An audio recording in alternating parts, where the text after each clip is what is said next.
The mother who used to punish me when I was a child, who said that there was a demon in me. One day I was at her house and she told me, she said, when you were a child, I used to think that the devil was in you. My parents were both Christians. My father was a Christian minister. My mother was a Southern Baptist Christian. She was very devout, as were most of my family. We have many, many ministers in our family, and they have churches all over America. So I was brought up in a strong Christian environment, in a strong Christian neighborhood. And I asked my parents when I was 10 years old, how did Isa ibn Maryam die for me when I hadn't been born? Because he had been dead for some 2,000 years. How did he die for me? And I lived in a city where there was a lot of crime, a lot of violence. I saw people shot. I said, if he died for the sins of the world, then why is the world still sinning?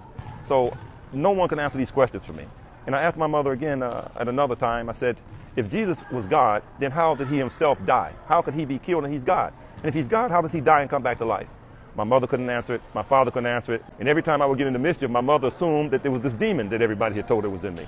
And she would beat me severely. I mean, really, really bad. And she would punish me severely. She would tell me to go up into my room, stay in my room for the whole month.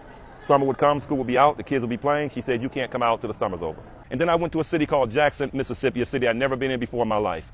When I got to this city, I was there less than a month, and I was walking down the street that I don't know why I was walking down the street. I looked inside of a bookstore, and I saw a Mutawa.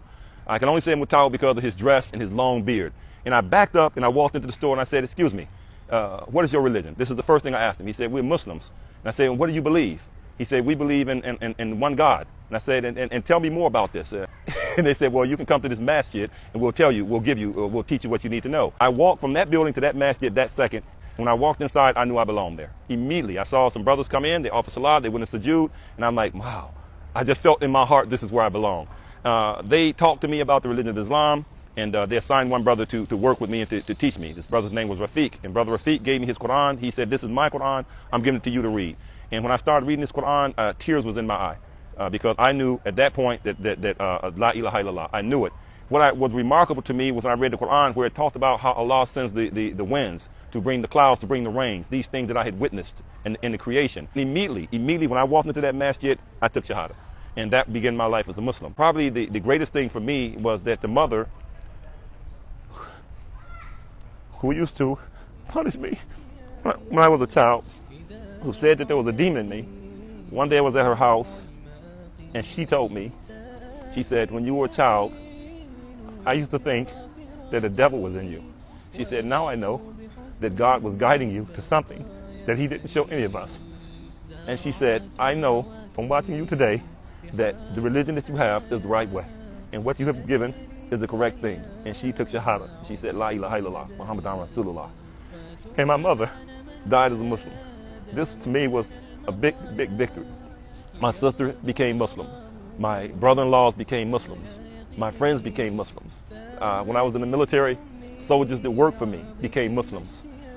I can't count. If you ask me the number of people who Allah guided to Islam for me, I couldn't even give you a number. سأهديك أمي عظيم اشتياقي إذا بعدتني دموع المآقي سآتيك أحمل ذكرى فراقي وأشكو بحزن بقايا أنيني زرعت هواك رحاب الحنايا لأجلك أيام عمري هدايا